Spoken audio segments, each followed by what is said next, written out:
Hello, everyone. This is Steve Marinucci, freelance writer on Billboard, Variety, Hollywood Reporter, Access.com, and many other places on the internet, welcoming you to another program of our Things We Said Today, weekly, almost, discussion of the Beatles past, present, and to come. Let me first introduce my two cohorts from the state of Connecticut, the host of the Beatles show Every Little Thing, Mr. Ken Michaels. Hello, Ken. Hi, Steve. Hi, everybody.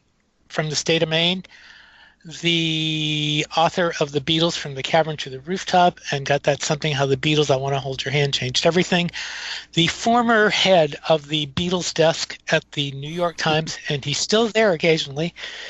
And we could talk about other instances where Mr. Cozen told us things that nobody else knew, but on Beatle sections of the internet. But in any event, Mr. Alan Cozen. Hello, Alan. Hello, Steve. Hello, everyone. And we're going to have we have a special guest today from another section of the country, from the state of Arkansas. 2 weeks ago, we got a note from a listener, Chris Delisle. Chris, if you're out there, thank you. He said, here's what he wrote to us on our YouTube page where we post the shows. He said, didn't John have to put Ya-Ya on the album due to a lawsuit that originated with the publisher of You Can't Catch Me, where John had taken You Come Old Flat Top for Come Together? This was probably his way of putting it on the record without having to work on it too much. Well, that comment kind of got us talking after one of our shows, and we said, the person who we know that knows a lot about Beatles legal matters, that has actually written extensively on it, for those of you that remember my old Abbey Road's Beatle page site, there were 4 essays on Beatle legal matters, on lawsuits. The ones that really got noticed a lot in years and still do are the ones he wrote on the George Harrison My Sweet Lord He's So Fine plagiarism suit and the Lennon Morris Levy suit.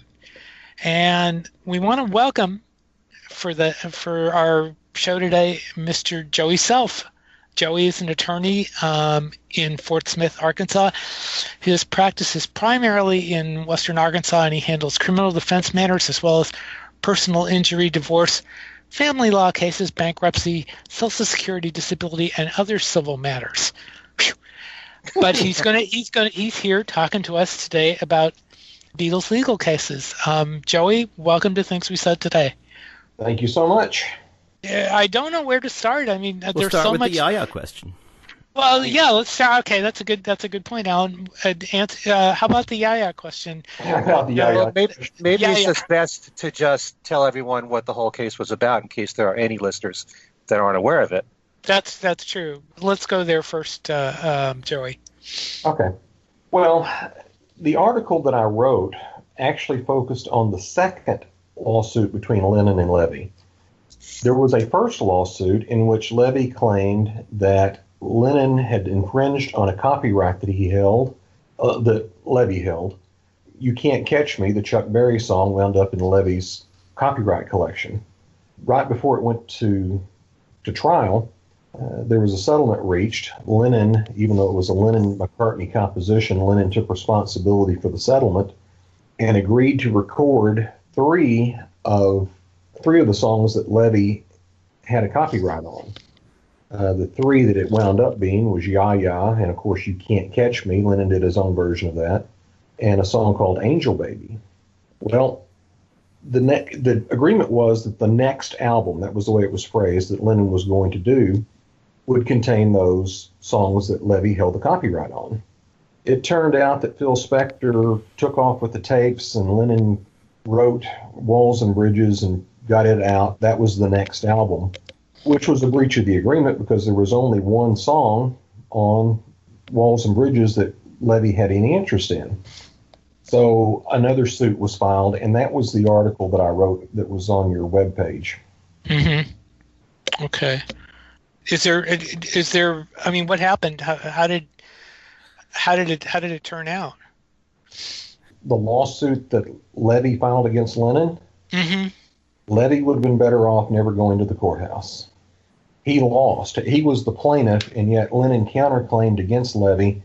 And before it was all said and done on appeal, Levy wound up owing Lennon, oh my goodness, close to $80,000. Okay. Can I ask some questions? Go ahead, Ken.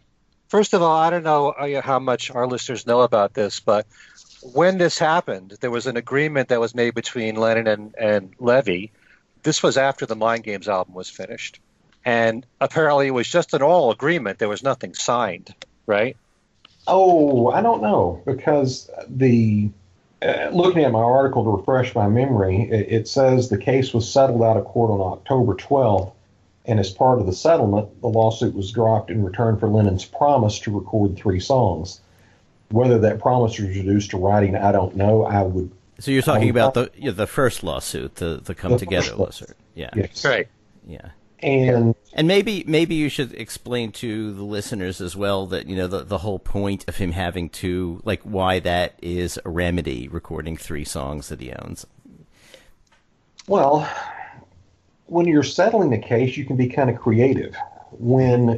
If it had gone to the judge to make a decision, or a jury if it was a jury trial, as to how much damages the copyright infringement on You Can't Catch Me would have entitled Levy to recover, the judge would have been limited to just handing money from one side to the other.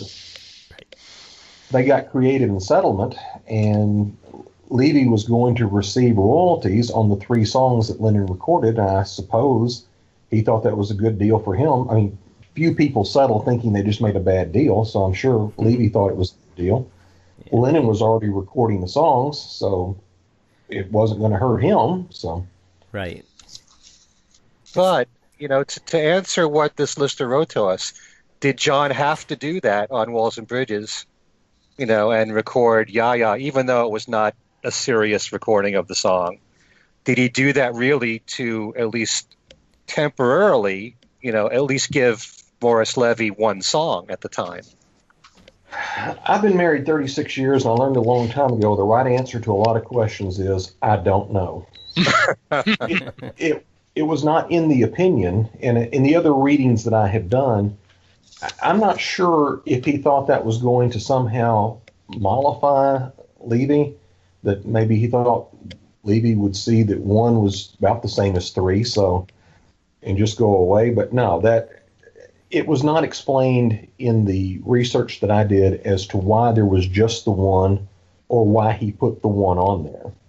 He had to know that wasn't going to settle them. Yeah. It wasn't going to be the agreement that they had reached. Well, this is why it's a little confusing to me, if you don't mind my explaining this, because we know that John had to deliver 3 songs that were in that publishing catalog. It was the Big 7 catalog.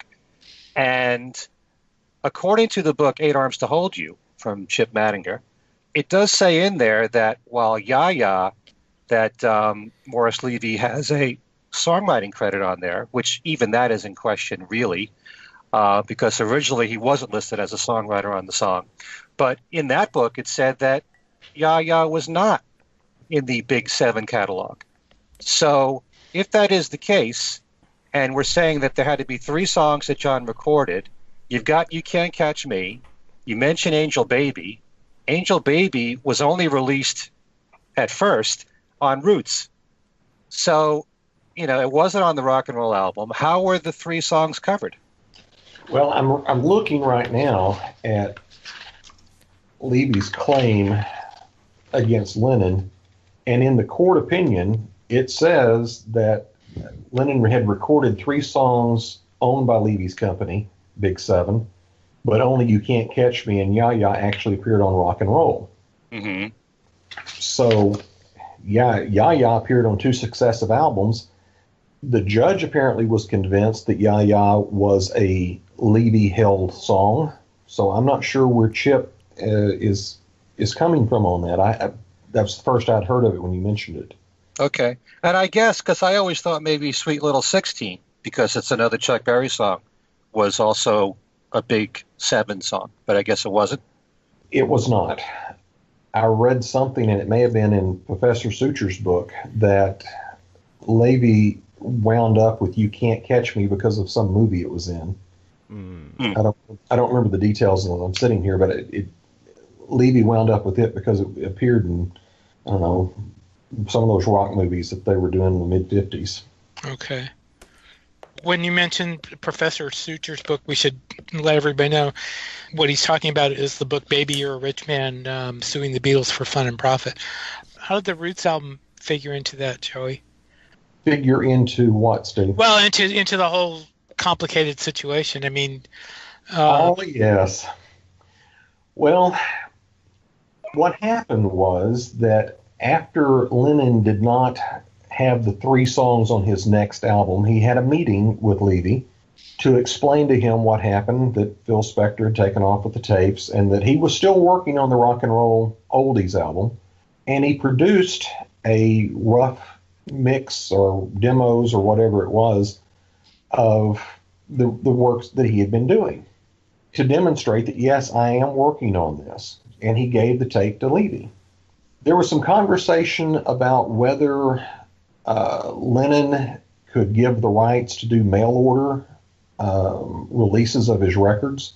And Levy took it upon himself after it became apparent that Capitol was going to be issuing an album, and they were trying to keep Levy from issuing his, that he decided to go ahead and issue Roots as a mail order.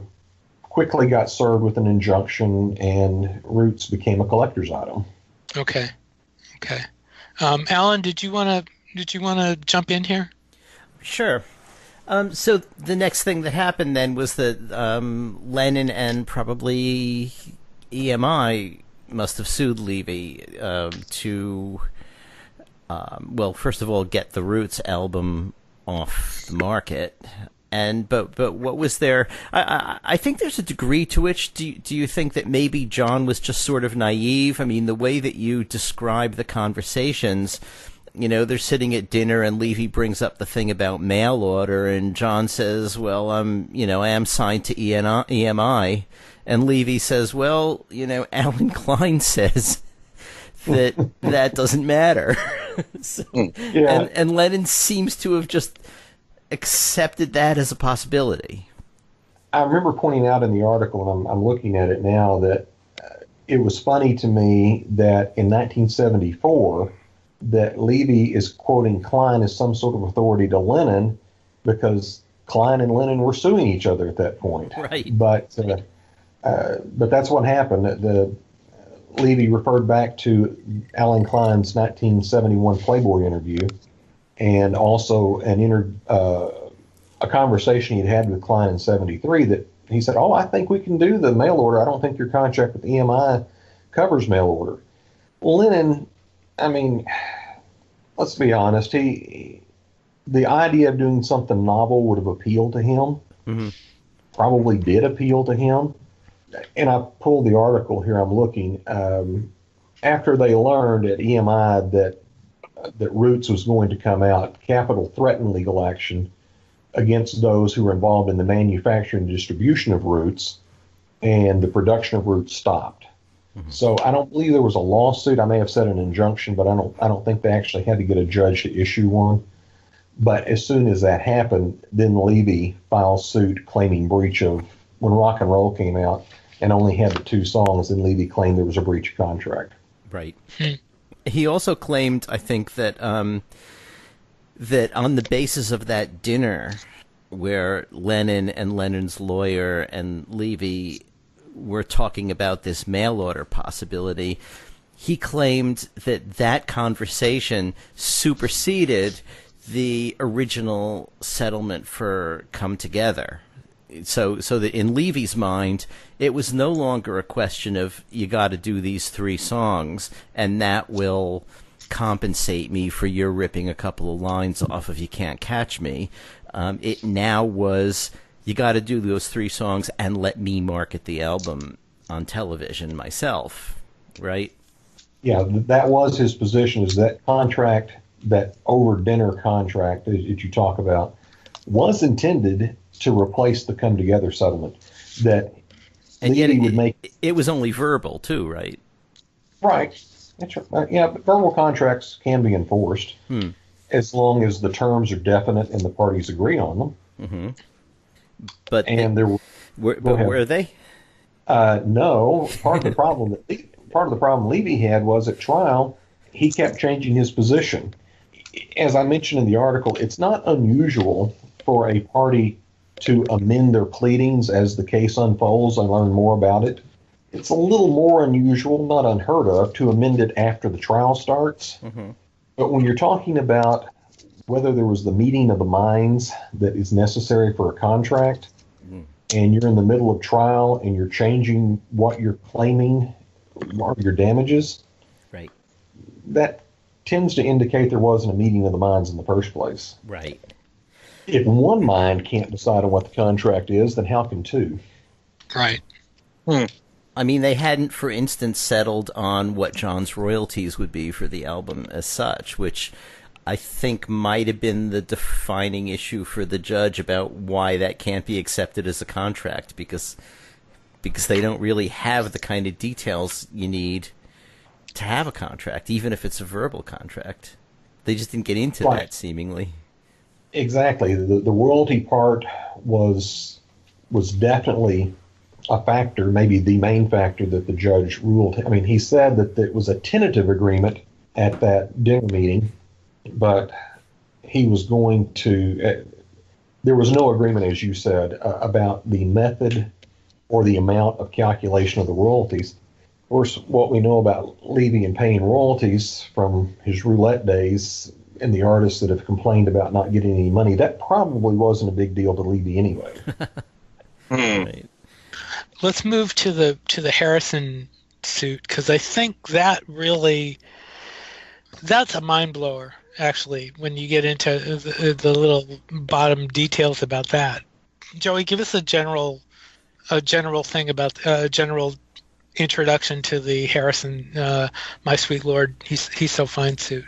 I will. Let me do something before I forget, though. Anyone who wants to look up these cases, if they put in their search bar Joseph Self, use my legal name, and Beatles lawsuit, or Lennon versus Levy, or in this case, My Sweet Lord, it will be on the first page of the search. So if you want to see the article we're talking about, you can do it right now if you want.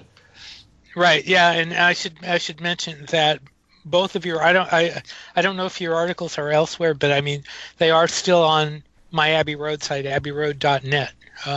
They can be found there if you go to the contents page, contents.htm, which sounds like old HTML, and it is. They are there along with a lot of the other articles. But yes, they are there. But anyway, let's talk about the Harrison suit. Give us a little rundown on what happened there.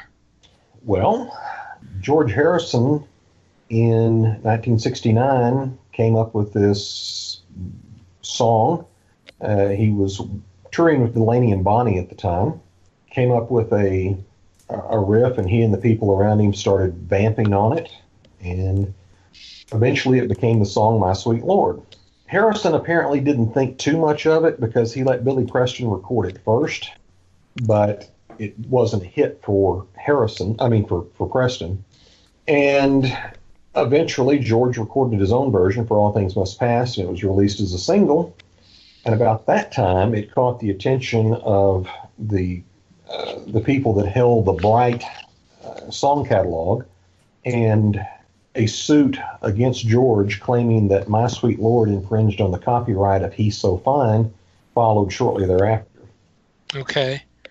But what was interesting there is not just the fact the suit was filed, but it was actually who was part of the suit.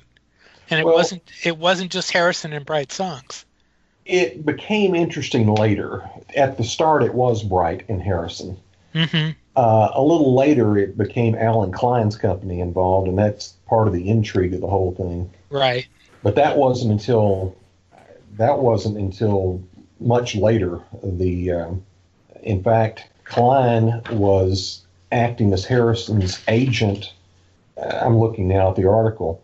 In February of '71, he contacted the major stockholder of Bright Tunes to try to resolve the suit. And like I said, he was acting as Harrison's agent in '71. By the time the case was decided, '76 or so, Klein had bought the rights to He's So Fine and was then suing the man he used to advise. And that is the real, I remember talking, I think, to you about this back then, and even now, that is absolutely incredible that Alan Klein did that. I mean, it's astonishing. It's amazing that he thought he'd get away with it, actually. I mean, Right. It's such an obvious conflict of interest that, inappropriate. More than more than a conflict of interest. I mean, I mean, I don't know how. I don't want to say. I don't want to say what I'm thinking, but I mean, that's appalling. That's absolutely, appalling that he would actually try and do that. But this again leads to, and we don't need to get into this discussion. I mean, what all the talk about what Alan Klein was. It's amazing that he would do this. And Joey, I mean, the outcome did not end up in Alan Klein's favor, did it not? No, it did not. He wound up receiving what he paid for He's So Fine. Substantial sum of money. He had paid $587,000 for the rights to He's So Fine, and the judge ordered that Harrison would pay that to Klein, and then Harrison would have those rights transferred to him. Mm-hmm. So Harrison owns both songs in the end. Yeah. In the end. Didn't Klein, however, have to end up paying back to Harrison, or wasn't there some penalty that Klein got from had to deal with as far as that goes? He didn't get off scot-free on that, right? Well, no, I mean, he had the privilege and honor of paying his attorneys for this, and I'm always in favor of that. But no, it looks like that as far as the purchase price of He's So Fine was the measure of damages. The judge, as I say in the article, rather than just have Klein hand over his ill-gotten gains, what great writing that is, the judge ordered Klein to hold the rights for Harrison in trust until such time as Harrison paid him the $587,000. I think it would have been hilarious if the judge had said, no, I think you just hand it over. But well, Klein wanted to sell it to him for $700,000, right? I mean, Klein wanted to make a $200,000 or a little more than $115,000 profit on it. And I'm not seeing the number maybe in this article. I don't see it right now but that wouldn't surprise me. I may have read that somewhere else. No, I'm looking at the paragraph here. It says, and I'll read this. Still, I find it funny that in purchasing the rights to He's So Fine, Klein offered to sell some of the rights to the song to his former client for $700,000. Okay. It is not clear that all rights Klein obtained would have been part of this deal, but Klein did Harrison a big favor. Otherwise, Harrison would have found himself facing payment of a judgment in the amount of $1.6 million. My eyesight's not as good as it used to be in those days, and would not own the rights to He's So Fine. So yeah, we skipped over that part because the trial was in two parts. There was first the determination, was this a copyright infringement?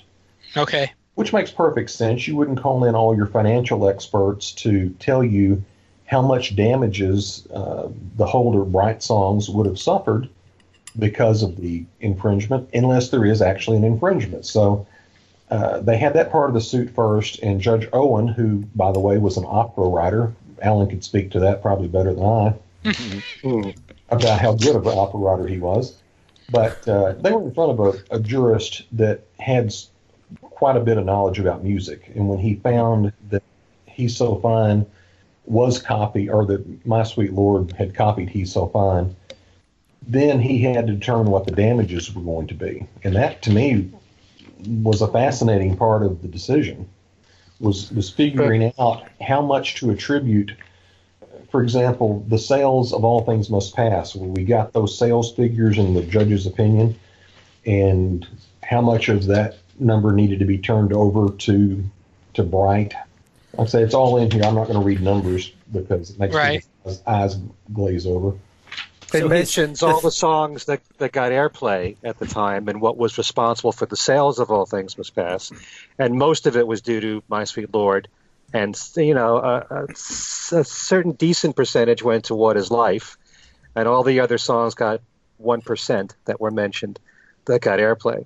So there's some kind of configuration there. But it doesn't seem very scientific, does it?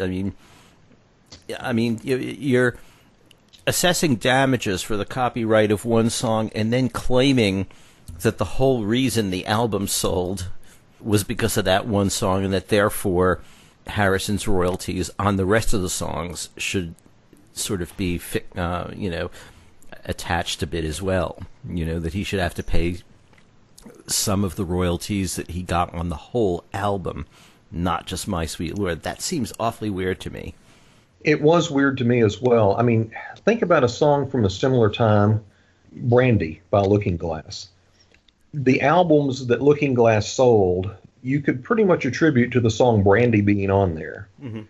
But I don't think you can use the same analogy to George Harrison's first. I know there was Wonderwall, I know there was Electronic, but his first album of songs, pop songs, after the breakup of the Beatles, and to say that it sold X number of more copies because My Sweet Lord was on it, I think it really stretches the imagination. Mm-hmm. If My Sweet Lord had not been on the album, then I think it's reasonable to assume What Is Life would have been the opening single. Or maybe, I don't know, If Not For You, or some other songs that have been popular over the years. And to think that My Sweet Lord catapulted the album sales on that album the way Looking Glass's hit single Brandy would have done it, to me, it just didn't make sense. Mm-hmm. Yeah. Yeah, I always remember George gave an interview where he went out of his way to talk about the lawsuit without mentioning Alan Klein's name.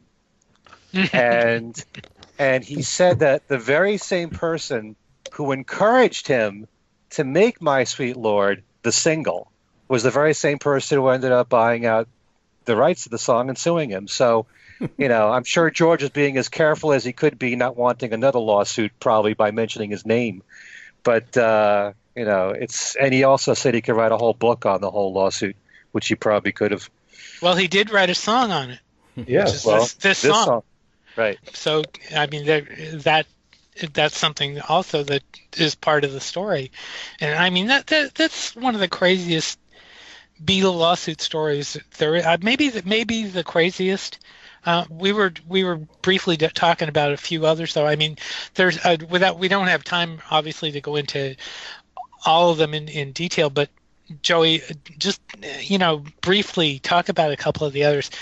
The one that I'd completely forgotten about was the McCartney suing the other three Beatles. You and I were talking about this in the run up before the show when we were preparing yesterday. Talk about that just very briefly. You mean the article that's on your website? Well, yeah, but I mean just the suit in general. Well, the suit in general was that as 1970 unfolded, the McCartney situation was becoming untenable for him. We all know the story about how he wanted to release McCartney, his debut album, on a certain day, and the others told him it was going to have to wait, and he blew up about that. And I believe that album had Alan Klein's name on it. Somebody correct me. The trade ads. Yes. Some of the trade ads said Apple and Abco Company. Yes. And he objected to that, but the album itself, I don't think did. I think that's what I was remembering as well, was that Abco name was on there. Yeah. But there was question about whether the Beatles were going to be able to make their tax bills. There were questions about how the royalty, Klein had negotiated them a higher royalty, and McCartney famously said, well, if you're screwing us, I don't see how it is. Well, he finally figured out how it was, because the deal that was struck was that Klein's company was to get a percentage of the increased royalties, and they were taking royalties off of albums or royalties that they were not entitled to. The money was getting tied up. EMI didn't know who to pay it to, and eventually, at the last day of the year, McCartney filed for the appointment of a receiver to start handling the money and managing Apple's affairs. I wrote an article that the other three that's on your webpage had appeared in the 910, Doug Sulpy's publication. Right. And then the Paul versus John, George, and Ringo, that was in Beatle Fan. Bill King and I got together somehow. Alan may have been involved in getting this together. I don't remember. But either I came up with the idea of writing it or Bill asked me to. It's been 15, 20 years, whatever it was. Mm-hmm. And I wrote it from the perspective of why Paul felt it necessary to file the suit. And this is the one article that I've received the most criticism about because you have my email address on your webpage. I have gotten emails over the years about all of these articles. And when I say the most criticism, 3 or 4 people have said, that was a very one-sided argument or article. And I said, yeah, it was intended to be. It was why Paul felt necessary to take that step. That was the limit of the article. And in it, I ran through all of his objections as to what had been going on with Apple and with Klein. I've got in my files, thanks to Alan, I've got the counter where the Beatles lawyers, or the others, I should say, John, Paul, and John, George, and Ringo's lawyers were arguing. It was almost like Paul said, yes, it is. And they said, no, it's not. It would have made a great Monty Python skit. Someone should do that. The argument sketch. There was no reason to write the other argument or the other article because it was just the opposite of what they were saying. If Paul said, well, Klein's taking money he's not entitled to, they said, oh, no, he's not. Klein's exercising control he's not supposed to. Oh, no, he's not. I mean, it was just that was just what it was. The judge found that Paul's arguments were sound and appointed a receiver. Wow. Actually, the very end of the article that you wrote on that, I really like what you said here. It's pretty powerful. Those outside the band that criticized him did not know or fully comprehend what he felt was wrong.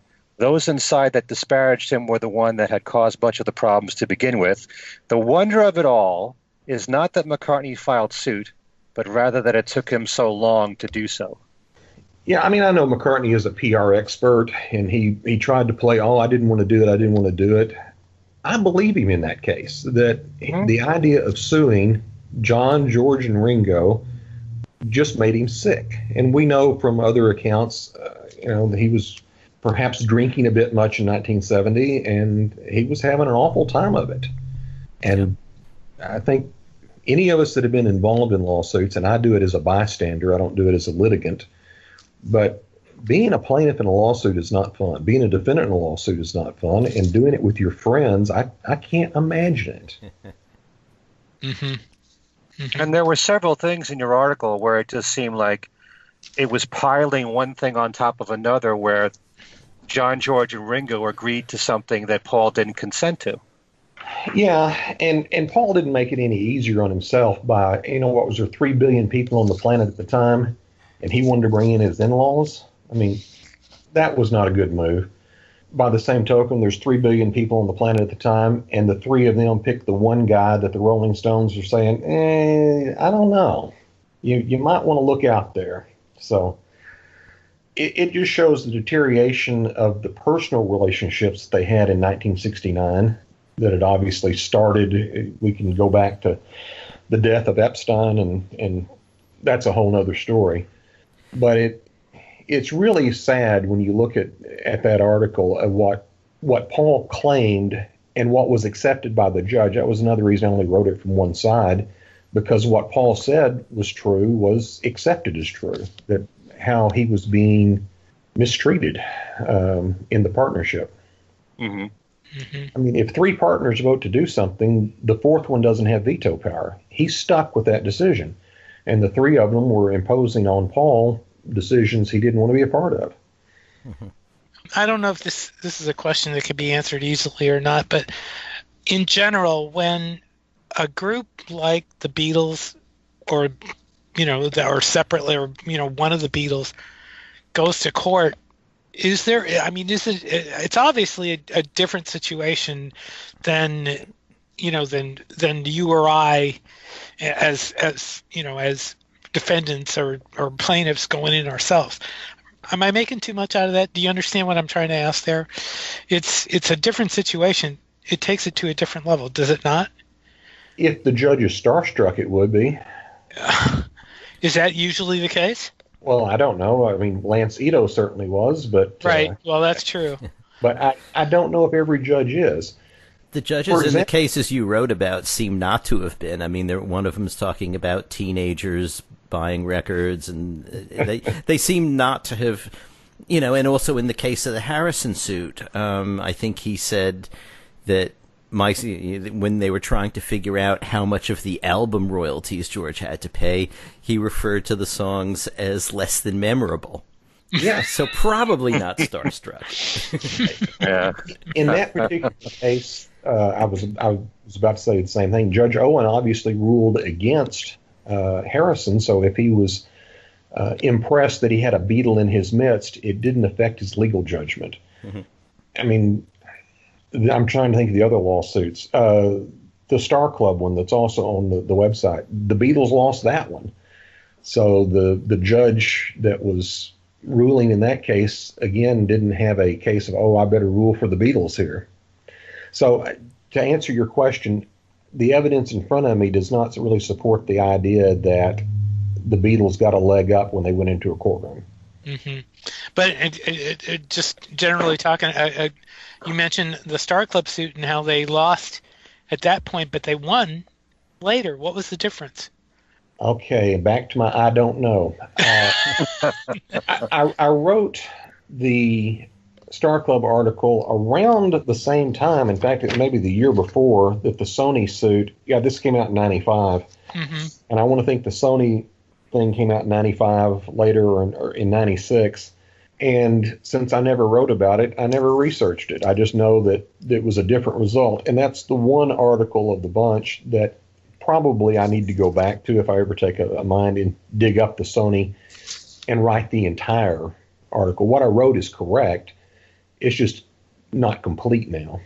Mm-hmm. Well, and then there was the proposed release after that got nailed. I think we're talking about two separate. There's the Sony, and then there's the one after that. I know I bought one of them at Best Buy, 2000, 2002, something like that, and I was surprised it was there. I think that's the one. I think that's the one I'm referring to. That's the one where I interviewed the guy. That was Fuego Entertainment. I don't know. It's downstairs. I don't know the. Okay. It's a cartoonish cover, as I recall. Yeah, I barely remember that, but yeah, that was the one where they started out putting the tracks on the website one at a time, and then they put the whole thing out, and then the Beatles came in and stopped them. So I said I was surprised that I found it in Best Buy. Surprised enough that I opened my wallet, took one home. Mm-hmm. Well, I mean, there's still, Star Club stuff is still out there, even though it supposedly has been stopped. You can, and I'm not talking about bootleg sites on the internet. I mean, there are places. It is out there. So, although not as complete, I mean, there have been very complete bootleg versions, but there are versions of, some versions out there. But in any event, Alan, Ken, you got something you want to ask about? I just want to know why, when it first came out in 1977, the Beatles didn't win the case. There's an American expression called "you snooze, you lose." and that's what happened. They had known that Ling Song was putting this together for a while. I was reading this article tonight to refresh my memory. This is the one I don't refer to very often because, as I said, it's not complete anymore. But ultimately, they had sued for an injunction. And in order to get an injunction, you have to be able to show a few things, that you're about to suffer irreparable harm and that that you're in a good position to win the case, and that money damages would not suffice, and they couldn't make their claim. They started with the proposition that they conceded that permission had been made or had been given for the making of the tape, and from there they just waited too long. If they had moved, I'm speculating now, if they'd moved 6 or 8 months earlier, I think they might have had a shot at it, but they just waited until Ingersoll had spent so much money that the judge just wasn't going to enjoin the release. Oddly enough, I never saw that they sued for damages, which was still open to them after the release. They sued to try to stop it, but afterwards they didn't. I don't see any record they sued for damages. I find that unusual. Something because you could always make the case that the Beatles had such high standards for their music that this was, not a great quality recording, and their reputation could suffer. But yet they put the Quarryman tape on the anthology. That's much later, though. Yes. That's with their own permission, though. But the anthology, the Quarryman tape is worse than the Hamburg tape, as far as I'm concerned. Okay, I'm just saying in 1977, it was go back to that time. Oh, okay, all right, yeah. Basically, yeah. In that, but why they put the Quarryman tape on the anthology and not the Star Club, when in fact the Star Club stuff actually was historically, I think, just as important, if not more so, than the Quarryman stuff, and it was also a lot more listenable. Yeah, but I was surprised there was no Star Club on the anthology. Right. At least a sample of some of it. Coming back to your question, I took a quick look. The judge found that the Beatles were suing under it was an English act that I can't quote off the top of my head, but they brought the action under some dramatic performance. I don't know the name of it. And MPPA is what I've got here in front of me. He said they weren't going to win, and it was unfair to do the last-minute proceedings. After months of silence by the Beatles, he just wasn't going to enjoin it. I remember, because my email address is on Steve's website, I got an email one time from someone purporting to be King Size Taylor. I have no idea whether it was or not. I don't know why, of all the people on the planet, someone would try to impersonate Ted Taylor, but he said he was king size and wanted to know why I didn't contact him about the article before I wrote it. And I said, well, I didn't need to. I'm writing about what was in the legal proceedings, and I didn't really need to interview you for it. And he fired something back, and then we stopped communicating. But we could go on and on about legal cases. There have been so many. The Beatles legal cases, beyond just the ones we've talked about, beyond the ones that Sucher wrote about in his book. There's just so many crazy things. The Northern Songs thing is another, with Michael Jackson is another crazy situation. I think we mentioned the Ringo lawsuit. There's just so many weirdo things. You mean the Chips moment? Right. Okay. Yeah. There's just so many weirdo moments, legal moments. The Apple versus Apple. That's another really good one. And I wish we had the material in front of us about that one. Although, yeah, that was a crazy situation. I suspect. One is on your website would have been probably 4 chapters in my book that I never wrote. Mm-hmm. After I had finished the 3rd one, I became a father, and I'd also run a law practice, a small practice. I could not take off for 2 weeks and go to England and go digging through the files. I couldn't go to New York for a week or whatever it would take. The Chips Moman case you talked about would have been a trip to Nashville to look through the files. I made a decision that I was not going to sacrifice family for a book, especially if I was having to fund the travel and everything myself. And as it is, other people have beat me to certain aspects of it. John Wiener's book and Leon Wiles have written books on the immigration battle. Bruce Spicer, in his VJ book, did a wonderful job on the lawsuit that was filed by Capitol against BJ. I mean, we got Apple to the core. You never give me your money. There's and I haven't read all of Professor Suture's book. I've skimmed it mainly in preparation for this discussion tonight. What I saw looked factually accurate. He and I would write differently. He writes more topical, and I'd probably do more chronological. But what I've seen of it so far, I could recommend it to someone. Okay. So you're going to do it now that your son is grown and. I don't know. Probably not. Still back to the funding. I mean, if some publisher thought they could make a lot of money off of it, and if you're listening and offered me some money, where I could take off work for a little while and go do it, yeah, maybe. But speaking of digging through the files and stuff, reminded me of my favorite story of all these things that I wrote. My recompense was the pat on the back I got from people. I didn't make a nickel on writing any of these. No, you did not, because I did not pay you. No, well, so, I didn't. You just published them. I did. I wrote them for the 910 and also for Beatle Fan, and I didn't expect any money for them.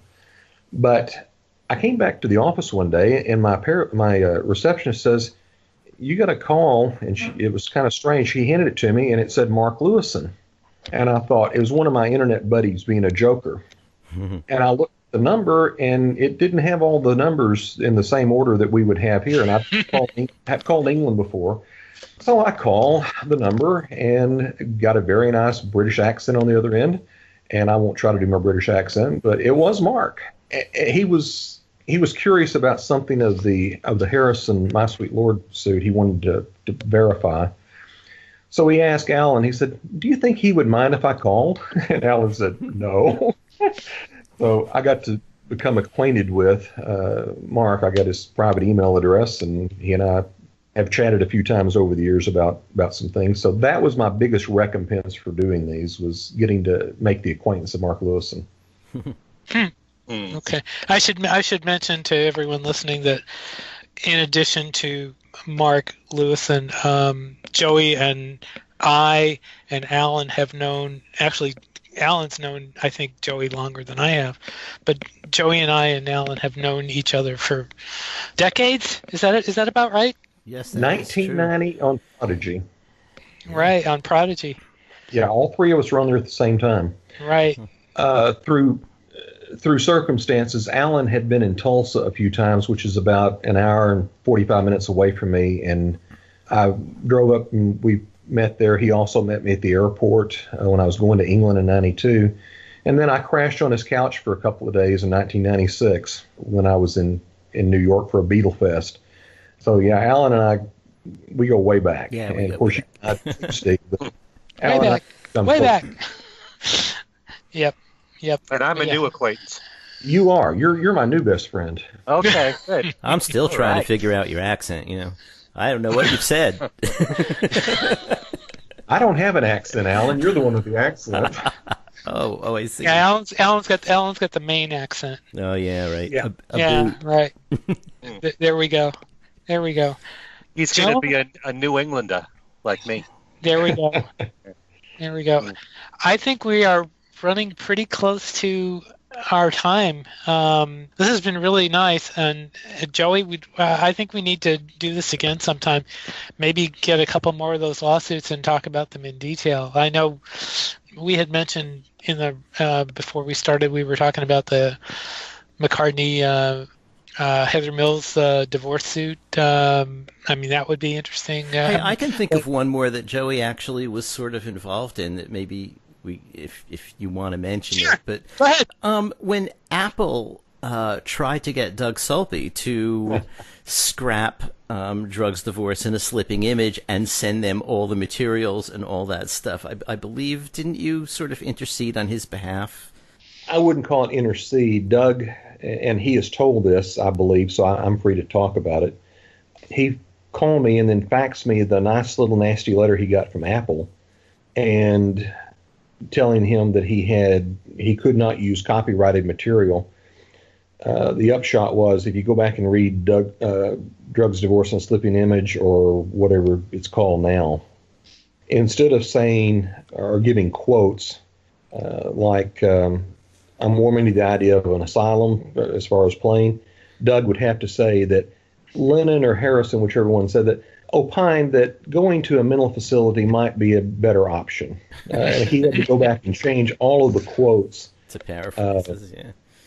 And it made for interesting reading. But no lawsuit was filed there. Doug decided that eating was better than hiring lawyers. Again, I don't understand that mentality, but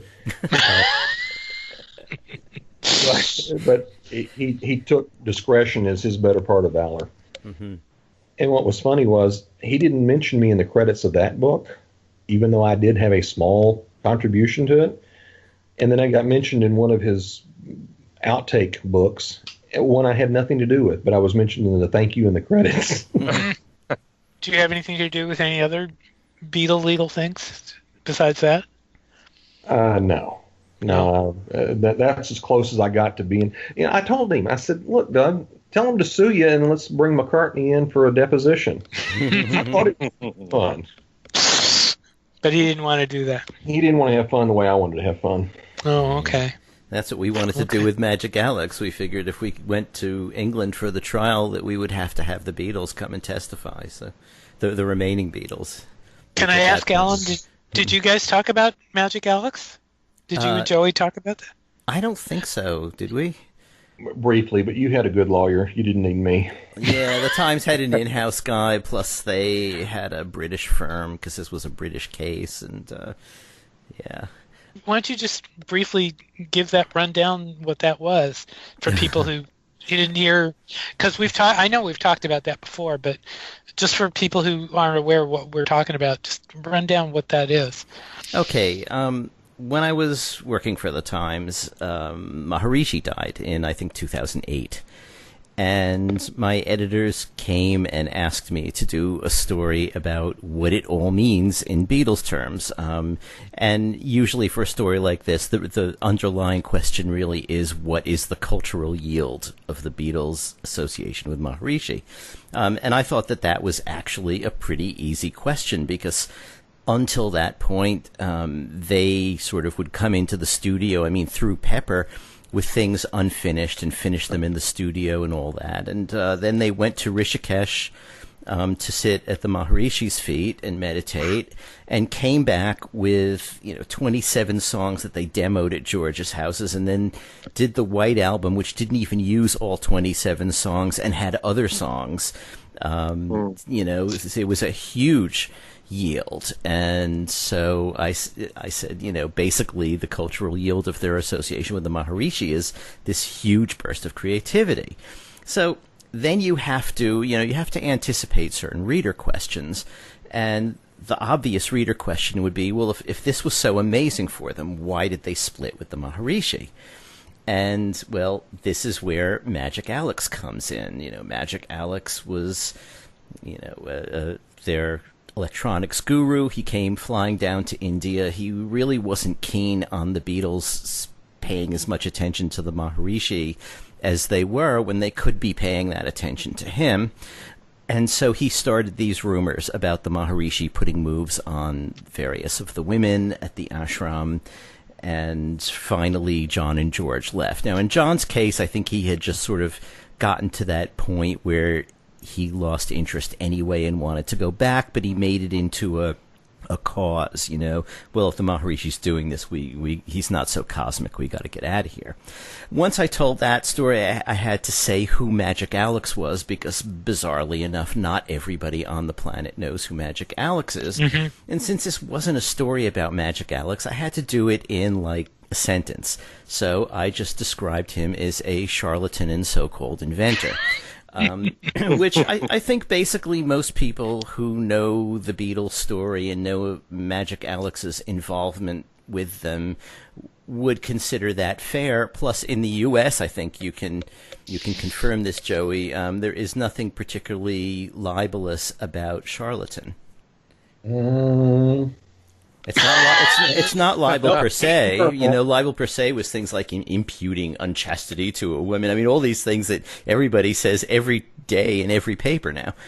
imputing homosexuality to a male. I think the whole concept of libel per se has sort of gone out the window because all these are such antique concepts. But charlatan, so we heard from Alex's lawyer. It turns out that Alex had a subsidiary career after the Beatles of basically shaking down any newspaper that mentioned him and talked about his recording studio or his artificial sun or his invisible wallpaper or, all these things. And in England, newspapers have a budget for stuff like this, like a nuisance suit budget. And they'd pay him a few £1,000s and he'd go away. What he wasn't counting on was the New York Times doesn't take that view. They say, if our writer is correct, we will defend him. And so it became a lawsuit that stretched on for a couple of years. And we finally settled. We didn't give him any money. We allowed him to affix a statement to my piece. If you go online and look up, under my name, Maharishi, Magic Alex, the piece will come up. And at the end of the piece is a PDF from Alex in which, if you read it, he fundamentally proves that he's a charlatan. so that was that, yeah. Wow. Yeah, but my editors and I, some of us anyway, were thinking, wow, this is going to be the Beatles lawsuit of the century, and we're going to be in it. We were all ready to go to London. One of the reasons that we ended up settling is because in British libel law, this is a mind blower, things like the definition of a word with which you supposedly libeled someone is not admissible in court. And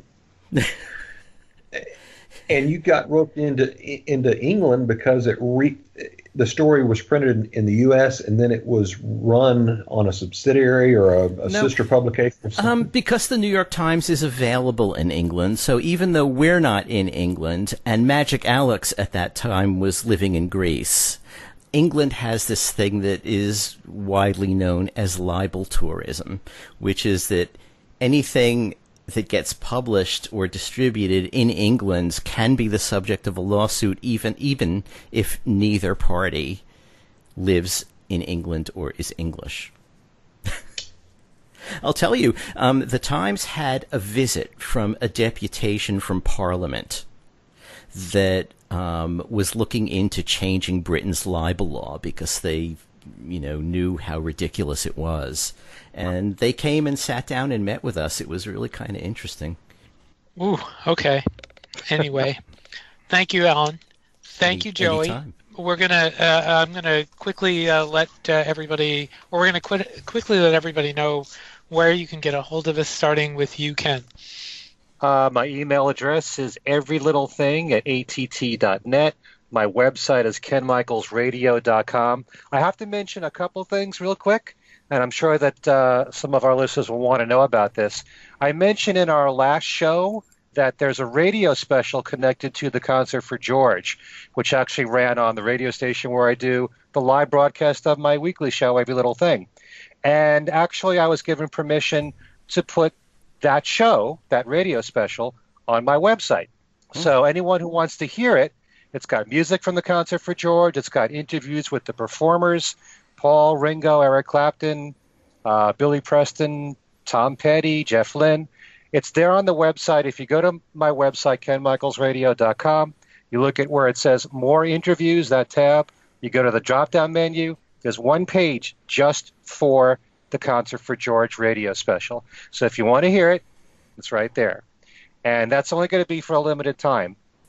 Also, I mentioned on last week's show that I just did a brand new interview with Neil Linus. He was a tremendous guest on our show, and he's just so funny and entertaining. We tackled a lot of subjects in my interview that we didn't do on Things We Said Today. I got to tell you, in particular, what he had to say about the song Brave Sir Robin is one of the funniest things in any interview I've ever done. I'll just tell you that Elvis Presley was a big Monty Python fan. And he was a big fan of Monty Python and the Holy Grail. And what Neil has to say about that, I think will have you in stitches.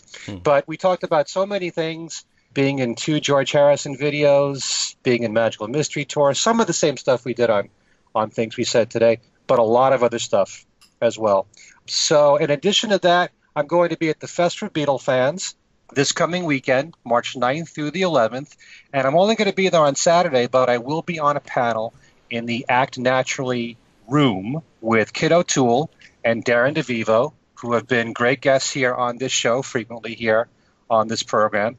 It's at the Hyatt Regency on the Hudson, and the fest is Friday, Saturday, and Sunday, but like I said, I'll only be there on Saturday. So if you can, stop by and say hi. Okay, thank you, Ken. Alan? You can generally reach me through the Magic Alex is a Great Inventor fan club. Well, maybe you should just go to my Facebook page, which is either Alan Cozen or Alan Cozen Remix. There are two of them. There you go. Okay. You can get a hold of me by emailing BeatlesExaminer@gmail.com. I have a Beatles news and information page where I post my stories and other Beatles news stories. You can get a hold of the show by emailing Things We Said Today radio show at gmail.com. We have a Things We Said Today Beatles radio fans page on Facebook.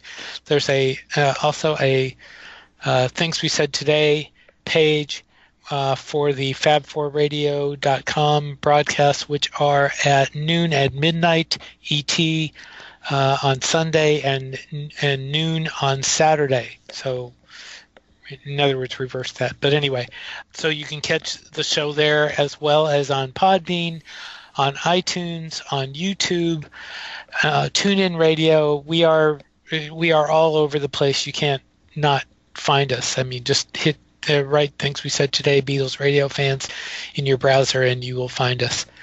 And that's about it, folks. Joey Self, attorney Joey Self, thank you for being our guest today. This has been welcome. a great show. It was wonderful to be here. It was certainly a thrill. You're such a lovely audience. And we would like to bring you back sometime. So there we go. Anyway, for Joey Self, Alan Cozen, Ken Michaels, and myself, Steve Marinucci, this has been Things We Said Today, and we look forward to being back here next week, and we look forward to seeing you all. Thanks for listening, and we'll see you next time.